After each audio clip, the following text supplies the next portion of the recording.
Hello mga ka-learners! Teacher Angel here. Today, we will learn about concepts of business math.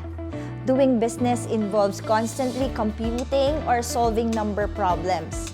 A successful businessman knows how to properly compute interest rates and monthly amortization on products bought on installment. Business-related problems usually require a combination of several mathematical operations.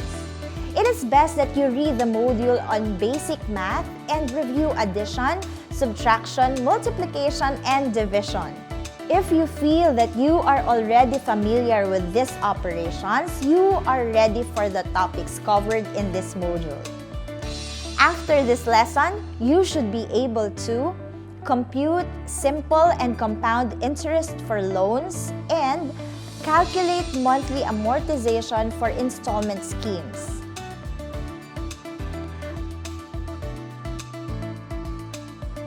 Let's begin. Philip runs a sari-sari store. He plans to expand his business, so he decided to get a loan from his cousin, Marco. Marco, can I get a loan? Of course, but you know that I charge interest. How much do you charge? I charge a simple interest of 5% for every 6,000 pesos for 6 months.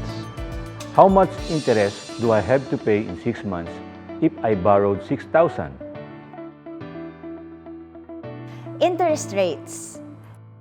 Simple interest.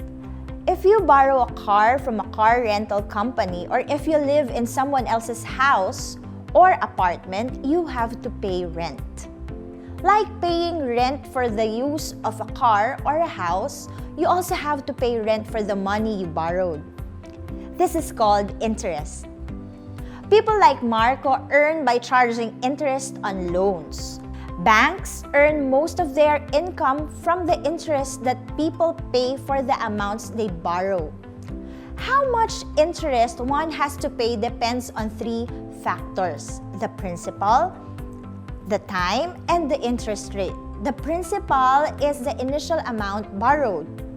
For example, if Marco lends Philip 10,000 pesos, that amount would be the principal of his loan. The time, also known as the term, is the number of units expressed as days, months, or years for which the principal was borrowed. In Marco's case, he gives out loans with a term of 6 months. The interest rate, or simply rate, is the percentage of the principal amount that the borrower has to pay for a term. For example, to get 5% of 100 pesos, simply multiply 100 pesos by 0.05. 5% of 100 pesos is 5 pesos.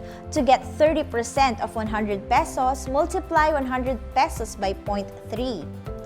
30% of 100 pesos is 30 pesos. This is the amount that a person has to pay as interest for the principal in a term. How is simple interest computed? The formula for simple interest is I equals P times R times T, where I is the interest, P is the principal or the amount of money borrowed, R is the rate at which the interest is to be paid, and T is the term or length of time the debt or money owed has to be paid.